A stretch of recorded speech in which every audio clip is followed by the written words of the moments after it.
ते पूर्णपणे व्यक्तीच्या स्थिरतेवरती अवलंबून आहे.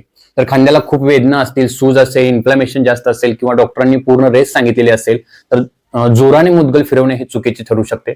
रिहॅबिलिटेशन फेजमध्ये म्हणजे वेदना कमी झाल्यावर किंवा कंट्रोल मुवमेंट सुरू करण्याच्या टप्प्यात हलका मुदगल हा खूप उपयोगी ठरू शकतो, कारण मुदगलमध्ये शोल्डर जॉईंट फक्त एका दिशेने काम करत नाहीये, तर सर्क्युलर, रोटेशनल आणि मल्टी डायरेक्शनल मुवमेंटमध्ये काम करत असतो.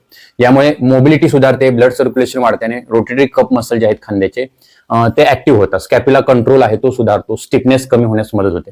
विशेषतः जे जेंटल सर्कल्स, पेंडुलम मुवमेंट आहेत, कंट्रोल फ्रंट बॅक स्विंग आहेत, हे खूप उपयोगी ठरतात. तर सर्वात मोठी चूक म्हणजे लोक थेट हेवी मुदगल घेऊन फुल स्पीडने स्विंग सुरू करतात.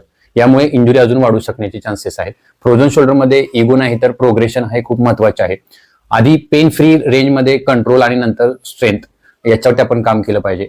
म्हणून 1 ते 2 किलो पासून सुरुवात करा. कमी रिपिटेशन ठेवा, स्लो टेम्पो ठेवा आणि फिजिओथेरपिस्ट किंवा योग्य कोचच्या मार्गदर्शनाखाली आपण हे केलं पाहिजे. लक्षात ठेवा, मुदगल हा ट्रीटमेंट नाहीये, पण योग्य पद्धतीने वापरला तर रिहॅबिलिटेशनसाठी पॉवरफुल टूल ठरू शकते.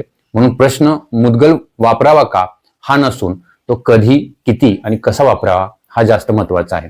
तुम्हाला असे मुदगल हवे असतील 1 किलो पासून तुम्हाला पुढे 5-10 किलो, तर दिलेल्या खाली दिलेल्या कॉन्टॅक्टवरती तुम्ही मला मेसेज करू शकता, कॉल करू शकता. याबरोबर एक मी QR कोड सुद्धा देतोय, ज्यामध्ये 60 पेक्षा जास्त व्हिडिओ आहेत, त्याचे फायदे काय आहेत, किती रिपिटेशन मारले पाहिजेत आणि त्याबरोबर कोणता फिटनेसचा फॅक्टर इम्प्रूव्ह होता, हे सगळं डिटेलमध्ये मी याच्यामध्ये दिलेलं आहे.